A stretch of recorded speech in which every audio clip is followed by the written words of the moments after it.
May I walk through my life. May I walk in old age. May I walk. May I walk. I like this one, Kat. Which is code for saying I don't like some other ones. In beauty may I walk amongst the angels. There's so many angels that are surrounding me. Yeah, I'm talking about you, the angels. Each of you are the angels. So let's sing together. The words are in your bulletin. So many angels. So many angels surrounding me. So many angels, it's you I see. So many angels walking around. So many angels, some lost, some found. So many blessings all around me. So many blessings all around me. So many blessings, that's all I see. So many blessings, blessings around. So many blessings, some lost, some found.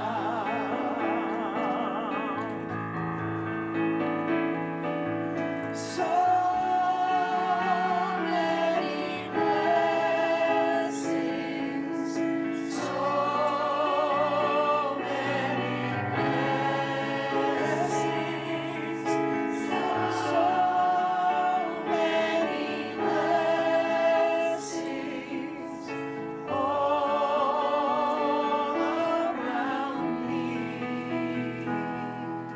So many blessings all around me. So many blessings all around me. So many blessings, that's all I see. So many blessings, blessings around. So many blessings, some lost, some found. So many blessings. I was so excited when I heard that Reverend Arlene was going to be speaking about the Sermon on the Mount, the Beatitudes today. I have this to share with you. In metaphysics, the Beatitudes are not read as a list of future rewards or passive conditions. Instead, they are interpreted as psychological maps, principles for inner transformation, where divine consciousness, the spiritual man, awakens and elevates human nature. The term blessed implies inner joy, spiritual wholeness, and a state of complete flourishing. Metaphysically, they are viewed as internal dispositions that open the mind to higher spiritual planes. The Beatitudes confirm that the kingdom within is an active, present state of consciousness, not a physical destination after death. Metaphysically, Jesus was reversing the world's conventional wisdom. The Beatitudes show that true power and abundance come from the inside out, rather than through external achievements, material wealth, or status. The teachings represent Jesus speaking as the Christed consciousness, something we always talk about, our Christ consciousness here in Unity, elevating human emotions and natural instincts into spiritual attributes. So the Beatitudes and biblical blessings help reframe our daily challenges, opportunities for grace. So I offer our affirmation today as, I call upon the wisdom of the Beatitudes to shape my daily thoughts and actions. Want to know that with me? I call upon the wisdom of the Beatitudes to shape my daily thoughts and actions. I call upon the wisdom of the Beatitudes to shape my daily thoughts and actions. Once more, you know it. I call upon the wisdom of the Beatitudes to shape my daily thoughts and actions. And so it is. And so it is indeed. If you are willing and able, would you stand up, please, and let's sing together. Come on, y'all. Time to wake up. It's Sunday morning. So full of God's favor. Here we are. So full of God's favor, so full of God's love, God's goodness runs over, God's promise is pouring over me eternally. Blessed to be a blessing, exceedingly abundantly, more than enough. Oh, oh, I'm living in the overflow. Oh, oh, expect the supernatural. Oh, oh, I'm living in the overflow. I'm ready for a miracle. For in God, I'm more than enough.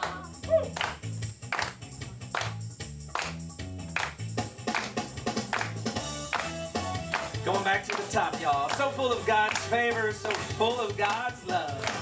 So full of God's favor, so full of God's love, God's goodness runs over, God's promise is pouring over me eternally. Blessed to be a blessing, exceedingly abundantly, more than enough, More than enough. more than enough. Oh, oh, I'm living in the overflow. Oh, oh, expect the supernatural. Oh, oh, I'm living in the overflow. I'm ready for a miracle. For in God, I'm more than enough. Ah, in God we are more than enough. When we think from our limited capacity, sometimes we don't feel like we're even enough, let alone more than enough. But with God, it's all good, right? I'm blessed, I'm blessed. Blessed to be a blessing. I'm blessed, I'm blessed. Living in the overflow. I'm blessed, I'm blessed. Know it with us. Blessed to be a blessing. I'm blessed, I'm blessed. Living in that overflow, y'all. Living in the overflow. I'm blessed, I'm blessed. Blessed to be a blessing. I'm blessed, I'm blessed. Living in the overflow. I'm blessed, I'm blessed. Blessed to be a blessing. I'm blessed, I'm blessed. Living in the overflow. I'm blessed, I'm blessed. Blessed to be a blessing. I'm blessed, I'm blessed. Living in the overflow. Living in the overflow. Living in the overflow. Oh, I'm living in the overflow. Oh, expect the supernatural. Oh, I'm living in the overflow. I'm ready for a miracle. For in God, I'm more than enough.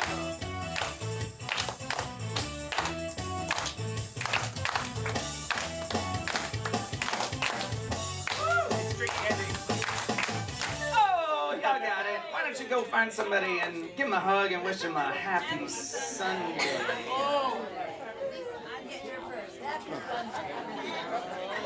Sorry. Just stop by you.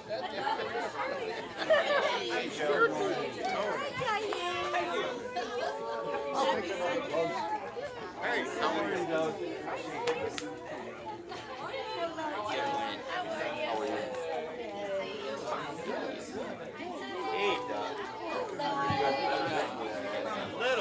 Little, working on it.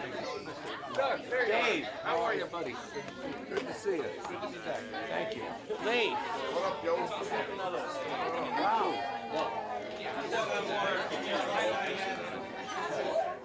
Wow. Wow. Good to see you. Happy Sunday. Happy Sunday, everyone.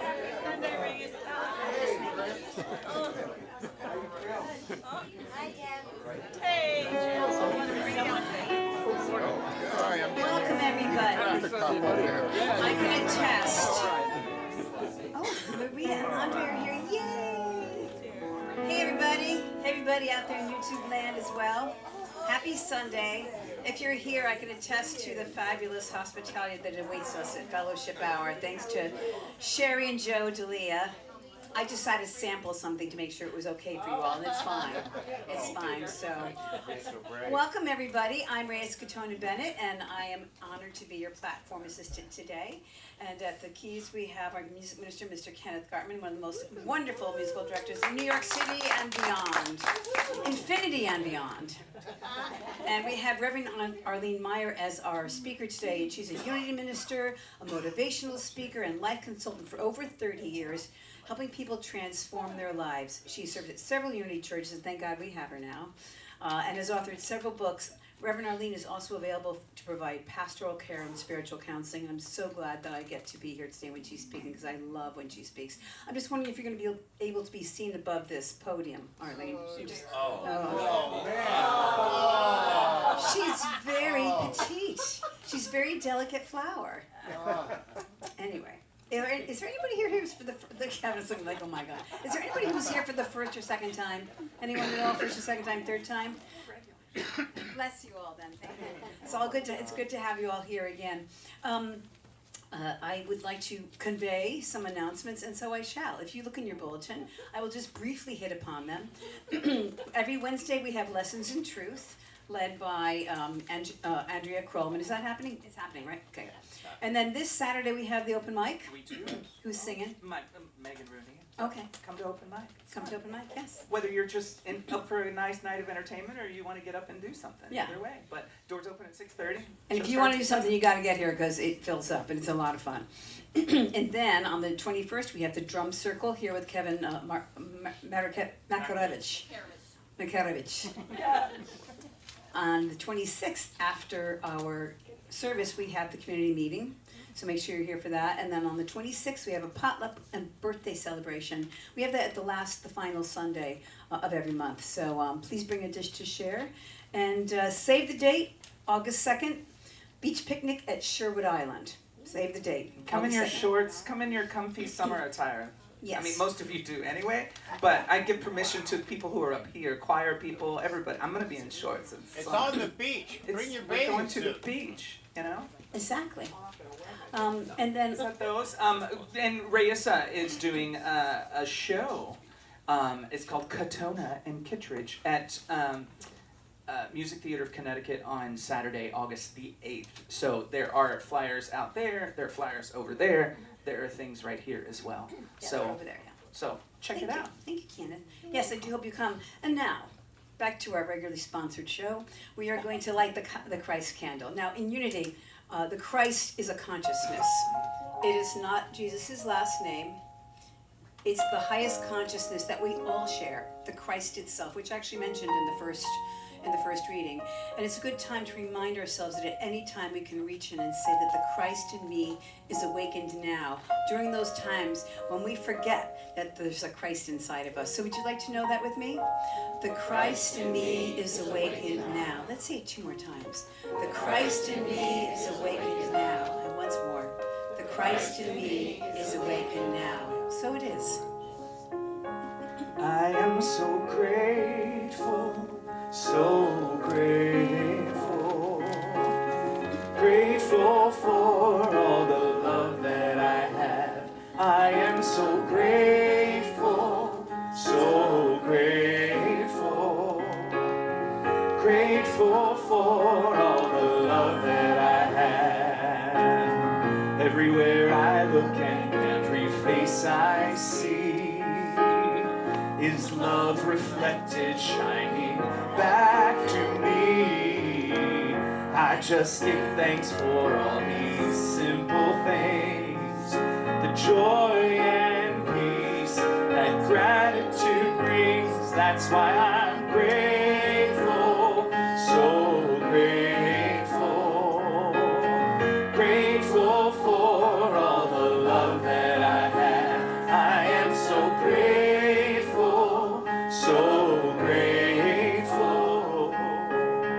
Grateful for all the love that I have. Grateful for all the love that I have. We're going to send some grateful love to our sister, Reverend Teresa Krisky, because she would be here today, but she dislocated her toe, so we're sending her healing thoughts. And broken. And broke it. dislocated. She doesn't do anything Double halfway. She knows how to do things. So we're going to focus on her healing and send you lots of love, Teresa. She's watching us, so we're all praying for you. So this is the time when we share our gratitude, what we've learned here at Unity Center of Norwalk, all the teachings that we have, that we learn from our ministers, from our fellow parishioners. We don't usually say parishioners here, but our friends here. We're all truth students, we're all teachers, we all have the Christ within us. And so this is the time that we remind ourselves what we've learned here and share something that we've manifested this week. So who would like to share what they have manifested this week? Karen, here I come.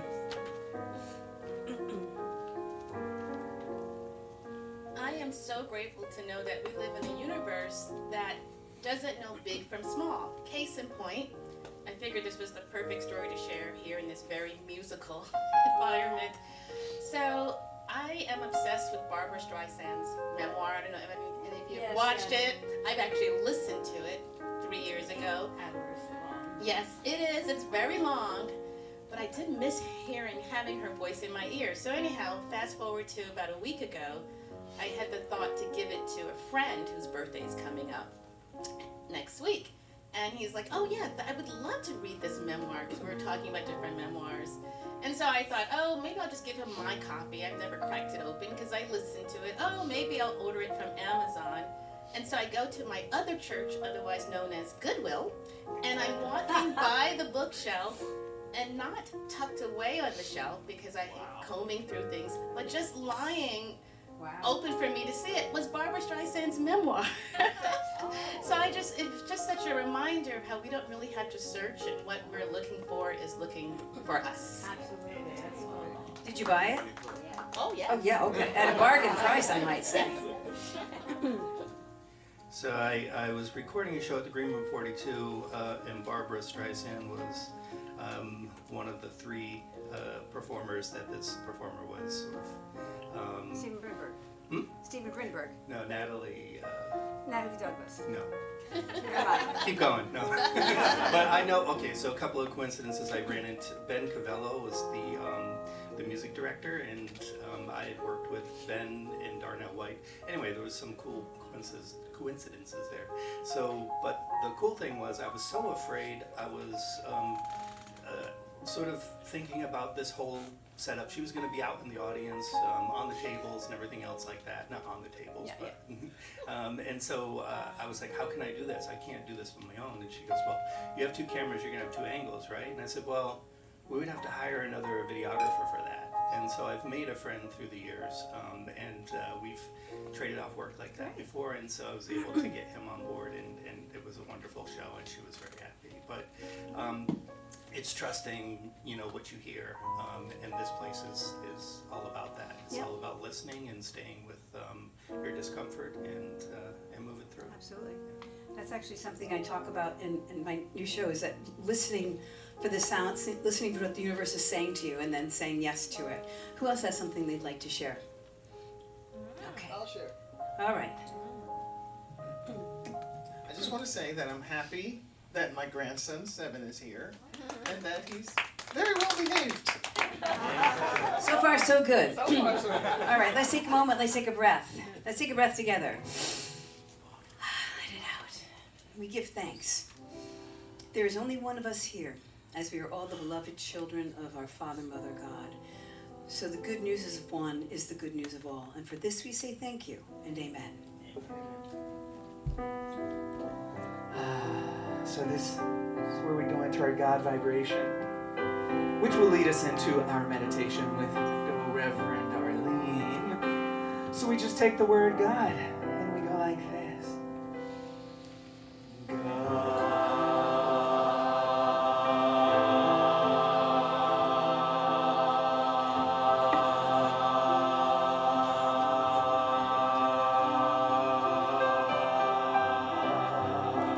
Let's do that again.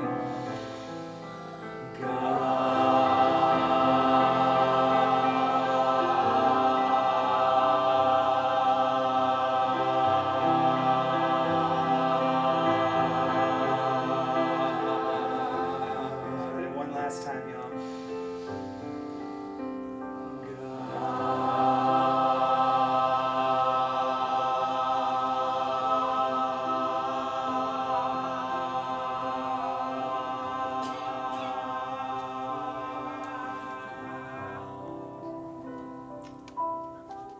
So we have been singing about blessed. We are talking about the Beatitudes. But what does it mean, blessed? Take a moment to go deep within and ask yourself, how have I been blessed in my life? A little bit more than gratitude. Knowing that the God within you and around you has given you gifts beyond your wildest imagination. The gift of life, the gift of being able to take a breath. That alone is something that we should feel blessed about. So I invite you to take this time and sit in the silence and really feel the blessings in your life. Really feel how you have been blessed.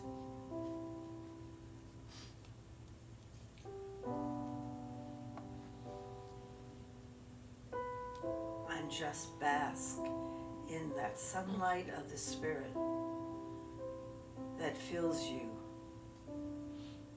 when you remember not just who you are, what you are,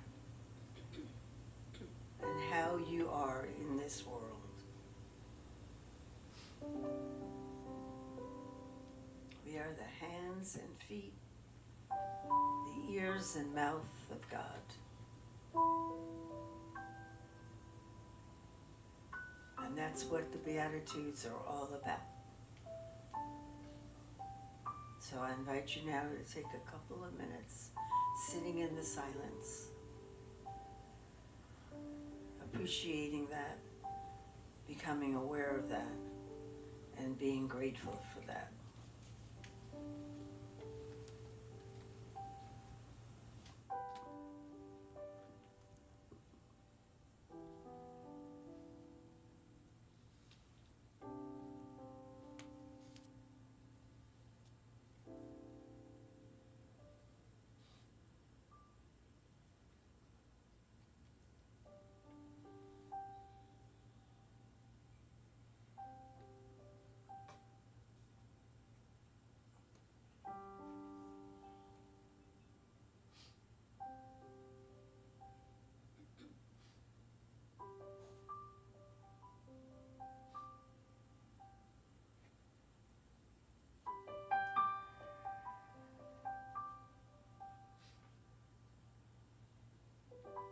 Blessed are the poor in spirit,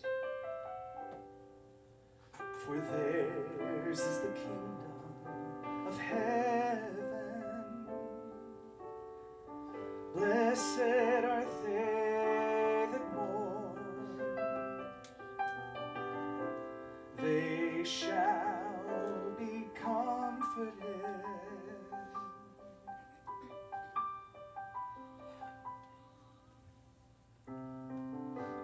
Blessed are the meek, for they shall inherit the whole earth. Blessed are those who hunger, they shall be filled. Blessed, blessed, blessed are you.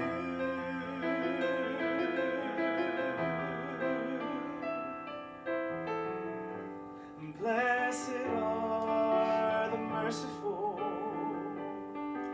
for they shall obtain their mercy. Blessed are the pure in heart, they shall see God.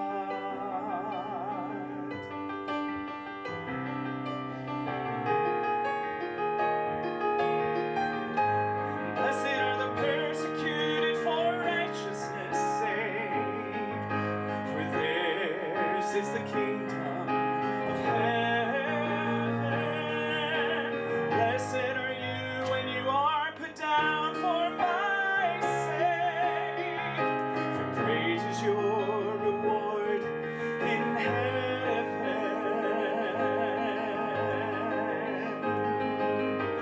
Blessed, blessed, blessed are you. Blessed, blessed, blessed are you.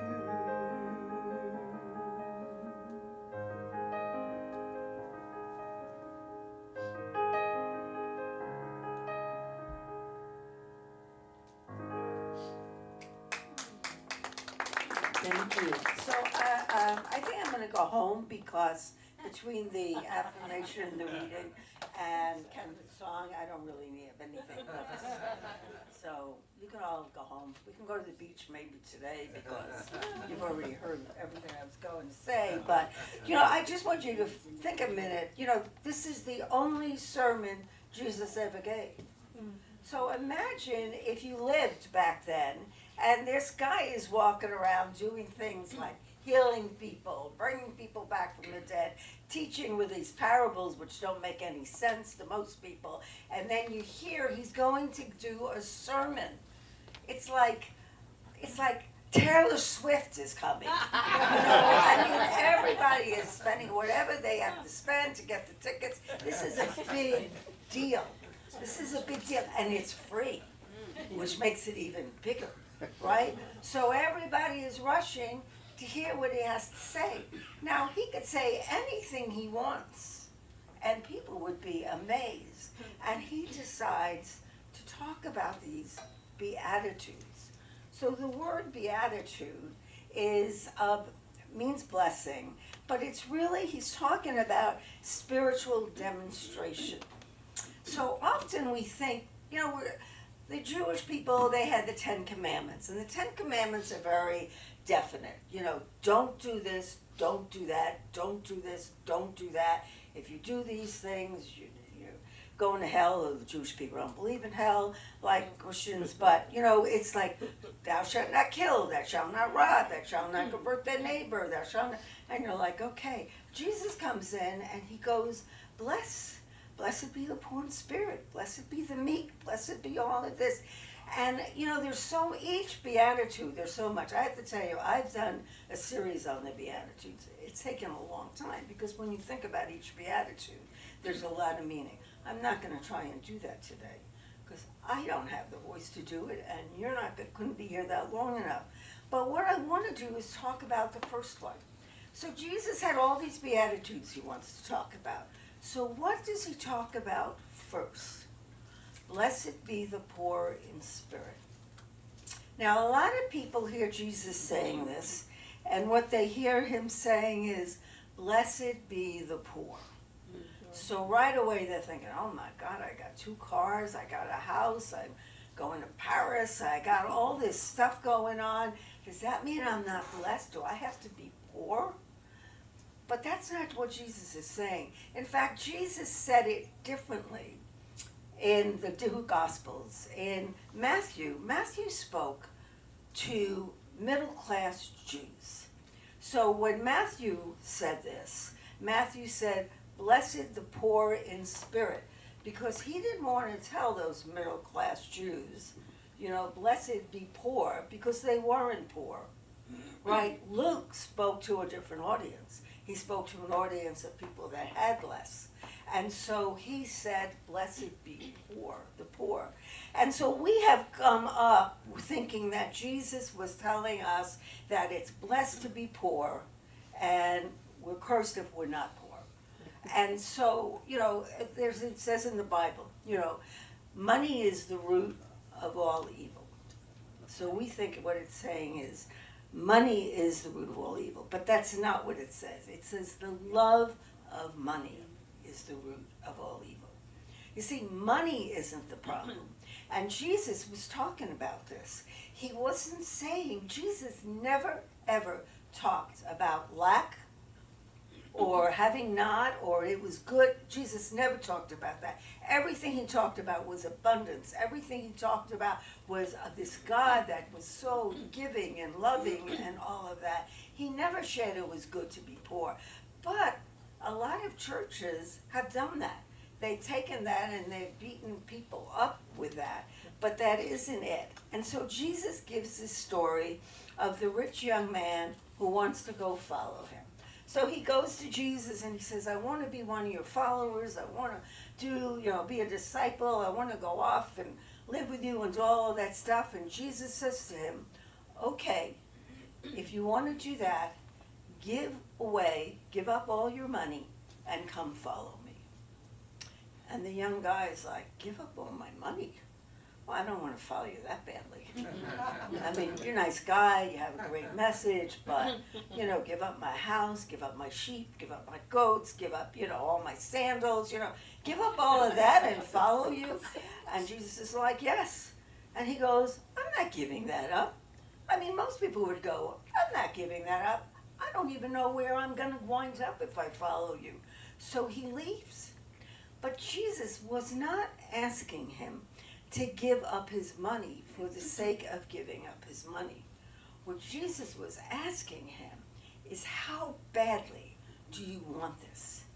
Are you willing to go to any length? Are you willing to do whatever you need to do? You give up the attachment to it. I think if this young guy had said to Jesus, okay, I'll give it all up, I'm going to go follow you, Jesus would have probably said, this ministry needs some money, so you don't have to give it up. Because actually, Jesus was supported by a lot of people in his ministry.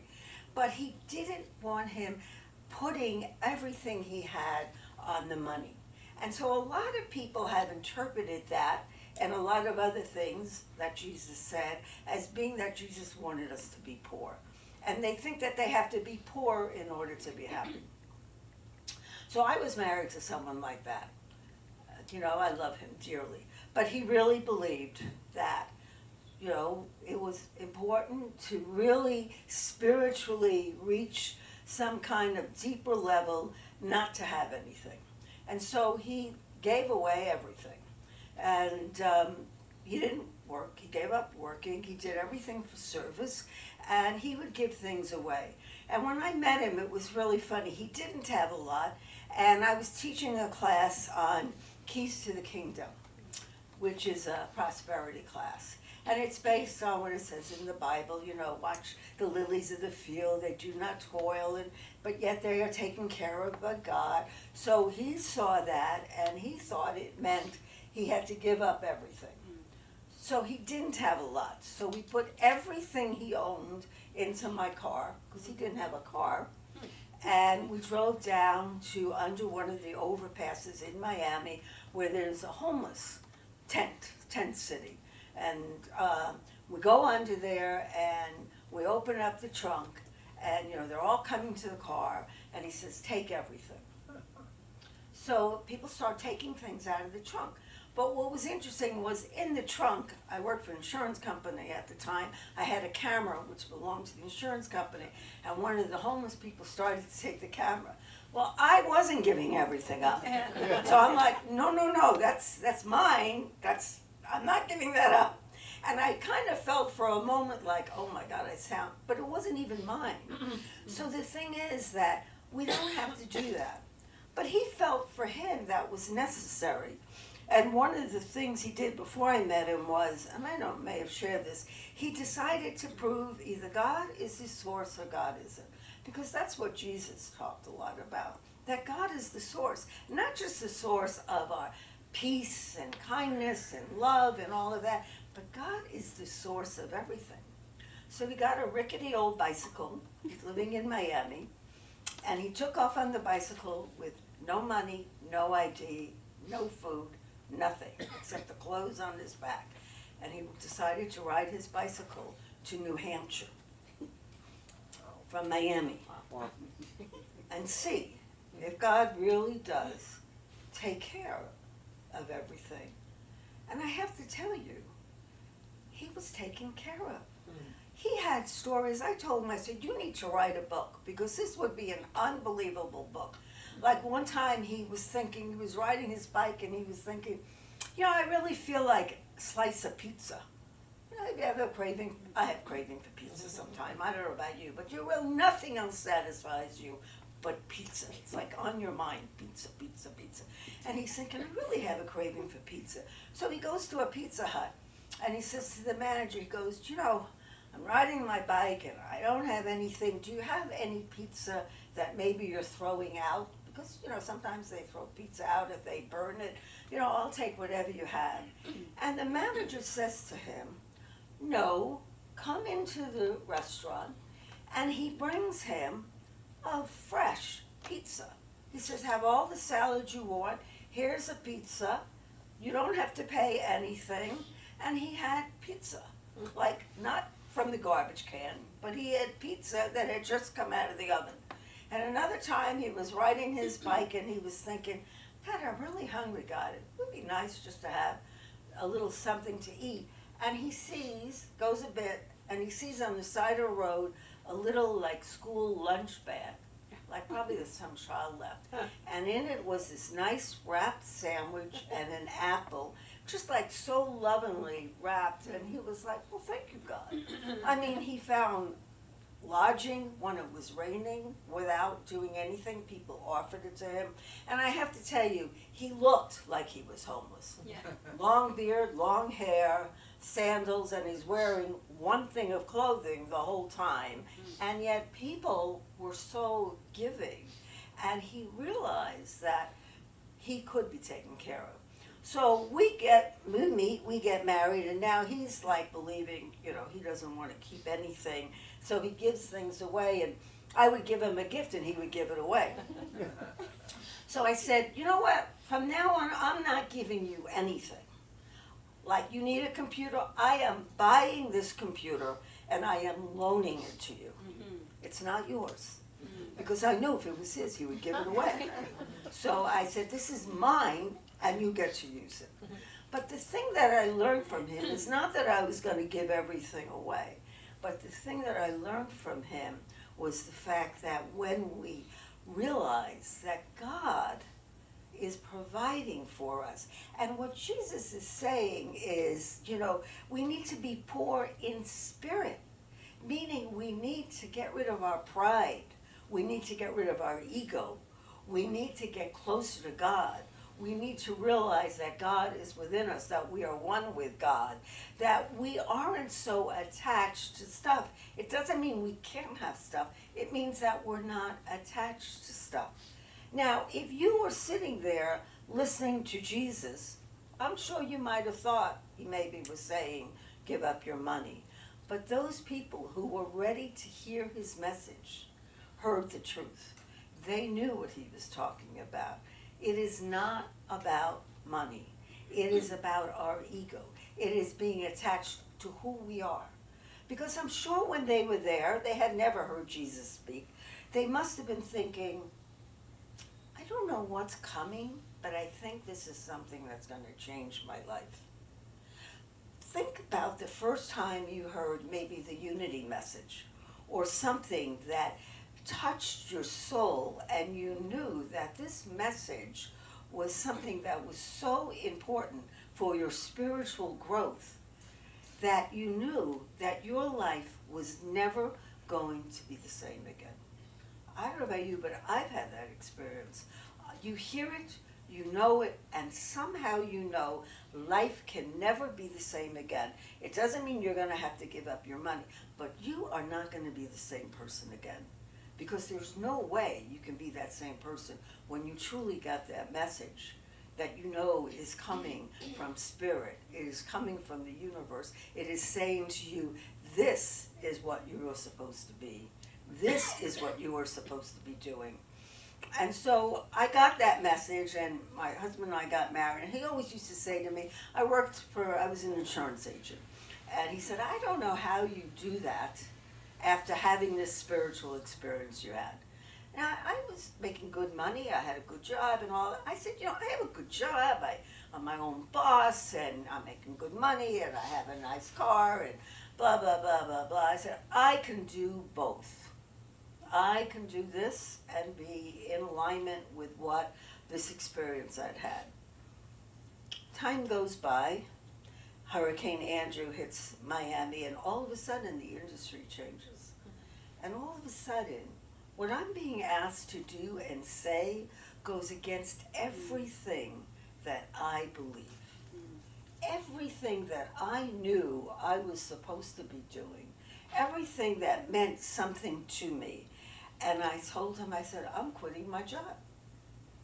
Now, it's not easy to quit my job because at the time we had a retreat center, a meditation center, and my job was paying for that meditation center. But I just knew that this was not in alignment with what God's will for me was, and that somehow things would be taken care of. And I have to tell you folks, they were in weird ways.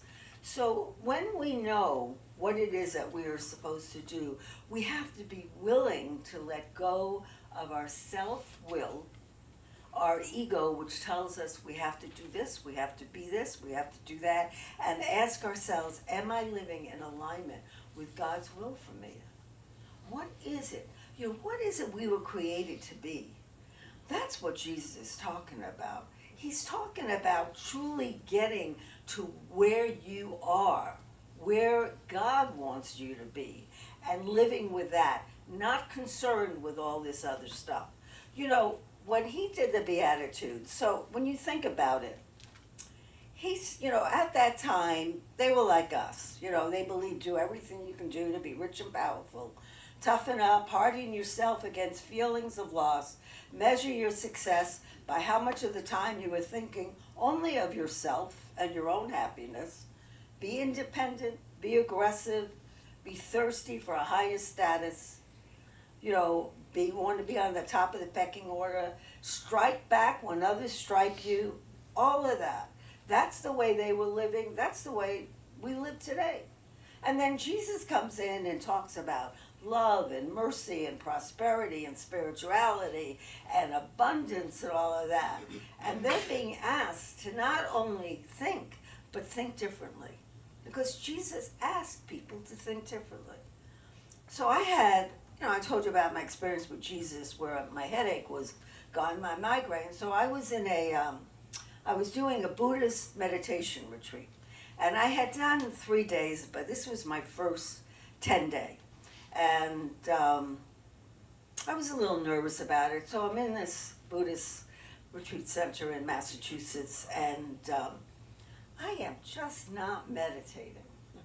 I'm sitting there for all those hours of meditating, and I am looking at everybody meditating. And I am thinking, they all are meditating. They're with it. I am sitting here thinking that they are all meditating. I am not meditating. I'm too busy. And there was a guy there I knew from home, and he was like new in sobriety. You know, he was young, and he is meditating. I'm thinking, my God, even he is meditating. I've been meditating for 5 years, and I cannot sit here and meditate. So there's 2 days left of this retreat. I have been going through this whole retreat. It's a 10-day retreat doing this. And I'm walking into the meditation hall. And as I'm walking in, I hear, go in the closet and shut the door. I'm going, Jesus, what are you doing here? Because that's what Jesus said. I said, Jesus, what are you doing at this Buddhist center? You know, because it was so clear, go in the closet and shut the door. So I thought, well, Jesus told me to do this. Maybe I'll try it because this other stuff is not working. So there was a closet in the back of the meditation room where they stored the cushions and the benches and everything. So meditation starts. I go in this closet and I shut the door. Then I take out a bench and a cushion. And I say, okay, I'm going to sit here and meditate because it sure isn't working out there in the meditation hall. And I sit there. And I had the most unbelievable meditation. I just could not believe it. I thought, oh my God, Jesus told me to meditate in the closet and it worked. I was so excited. After that, I was able to meditate with the other people because I had kind of gotten over that hump. So it's being open to hear what is ours to do. And sometimes it may seem like that message is weird. I'm sure these people, when Jesus gave the Sermon on the Mount, were thinking, this guy's a little crazy. I know people said he's healing people and is doing all this stuff, but he's telling us, you know, the meek shall inherit the earth, that, you know, the poor in spirit are going to be blessed. He's telling us, he's going that, you know, we who mourn and cry, we're going to be, you know, held up and high and all this kind of stuff. But the fact of the matter is that he was telling them, you don't have to do these things. This isn't the 10 Commandments. This is a way of rethinking what you believe, who you are, how you're going to be in the world. That's what he was teaching. That's what, you know, she talked about. It's like, what is he telling us how to be in the world? So when we look at where we are in our spiritual path, it doesn't matter titles, it doesn't matter how much money you have, how little money you have, it doesn't matter whether you're famous or you're not. You know, when I was a kid, I wanted to be a famous actress on the stage. I don't know why, I just thought that looked good. I didn't want to do any work for it. I just thought, you know, I get a lot of money and it seems exciting. And I did like 2 weeks of drama class and quit. I just wanted to be on the stage. So obviously, I didn't become an actress. But years later, my husband and I one day are talking, and he says to me, isn't it interesting that at the age of 60, which is when I became a minister, at the age of 60, you wound up being on a stage talking. Maybe not as an actress, but you're on the stage and you're doing what you thought you wanted to do when you were young. And I thought, oh my God. And so when we have this knowing of something, we need to know that that's how God speaks to us. God is within us, but God is also speaking to us. And he is speaking to us, she, it, whatever you want to call it, in ways that sometimes it's quiet, sometimes it's louder.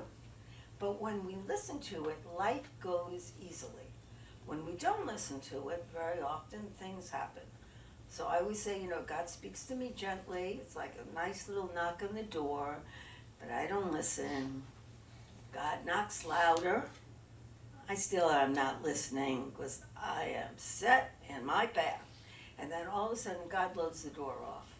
And he gets my attention. Oh, this is what I'm supposed to be doing. So I invite you to close your eyes for a moment.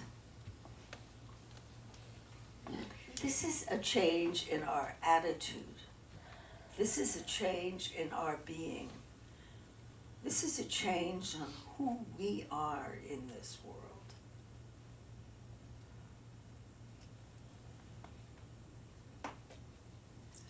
Are we being people who are kind, people who are peacemakers in this world, people who believe in justice, who care about others, who want to see this world a better place, knowing that it always begins within. It always begins with us. If there is no peace within us, we cannot have peace out there. If we don't feel like we are abundant because God is blessing us with all these blessings, we can't experience abundance out there. If we aren't filled with humility, if we are meek, we will not inherit the earth. Because we will be so busy thinking about us getting ahead, we won't be thinking about what we can do for others. How are you in this world? How do you show up? Knowing that it is always us and how we are that will create the world we wish to see. And so we are grateful for all the gifts that we get. And we know that as we go out in this world, we will be blessed and we will be kind.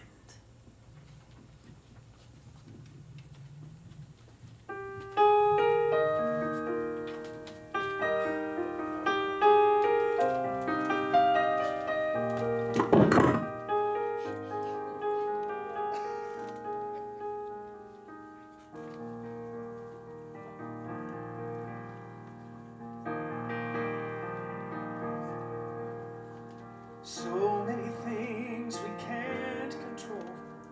So many hurts that happen every day. So many heartaches that pierce the soul. So much pain that won't ever go away. How do we make it better? And how do we make it through? What can we do when there's nothing we can do? We can be kind. We can take care of each other. We can remember that deep down inside we all need the same thing. And maybe we'll find, if we are there for each other, that together we'll weather whatever tomorrow may bring.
know that's written by our good friend David Friedman.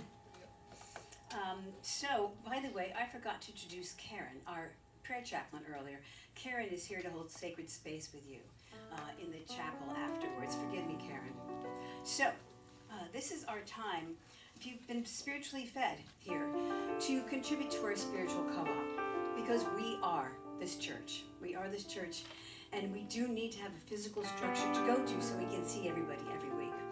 So if you have been spiritually fed here, we remember that the law of prosperity shows us that God is our source and supply. Boy, did we hear that in spades today in Reverend Arlene's talk. We don't have to give everything away, but we do know that God is our source and supply. So if you've been fed here, we invite you to give here. In your bulletin, there is our prayer for prosperity, and we've got Kevin out there with the prosperity pouches. He's going to pass them along. But you can give online if you're watching on YouTube. You can click on the link down there. You can give, we give twice a year from DAF, and you can give on your credit card. There's many ways you can give back here. So together, let us know our prayer of prosperity. Divine love flowing through me, blesses and multiplies all that I have, all that I give, and all that I receive. So it is. God is so good, life is so wonderful, and I am so richly blessed. God is so good, life is so wonderful, and I am so richly blessed. God is so good, life is so wonderful, and I am so richly blessed. God is so good, life is so wonderful, and I am so richly blessed. I am so richly blessed. I am so richly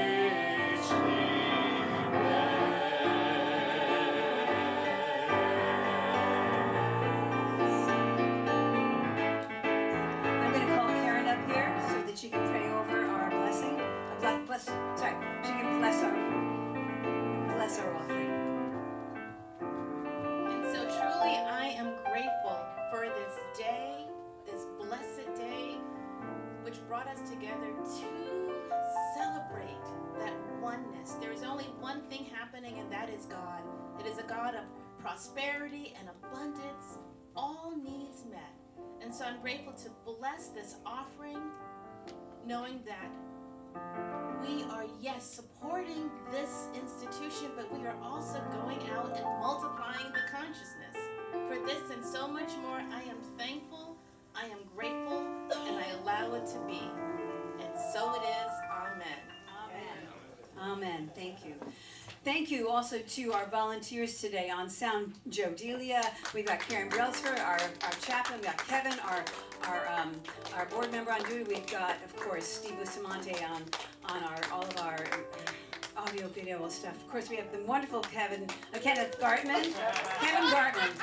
Kenneth Gartman, my dear friend Kenneth Gartman. Joyful Noise, thank you so much. Reverend Arlene, thank you for a wonderful and inspirational message. And Sherry Delia is doing a fantastic hospitality. We thank you as well. Did I leave anybody out? Just Ray Sakatona and our featured soloist and our platform coordinator. It's my honor. So, we're going to stand if we can and sing our song of love together. Reverend Arlene's going to come up and bless us at the end. Are we ready? The light of God. And it surrounds us. The love of God enfolds us. The power of God protects us. And the presence of God watches over us. Wherever we are, God is, and all is well. Love, love, love, love, love, love, love, love, love.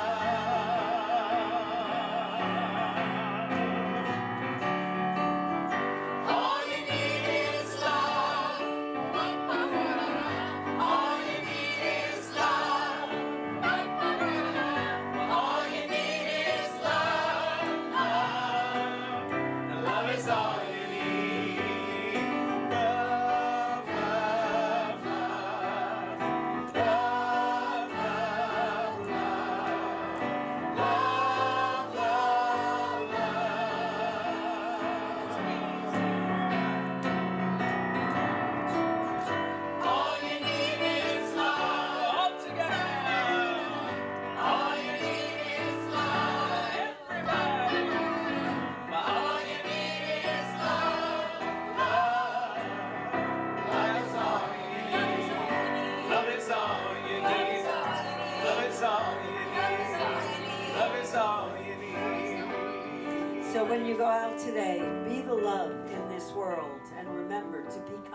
and be a blessing to all that you meet. God bless you.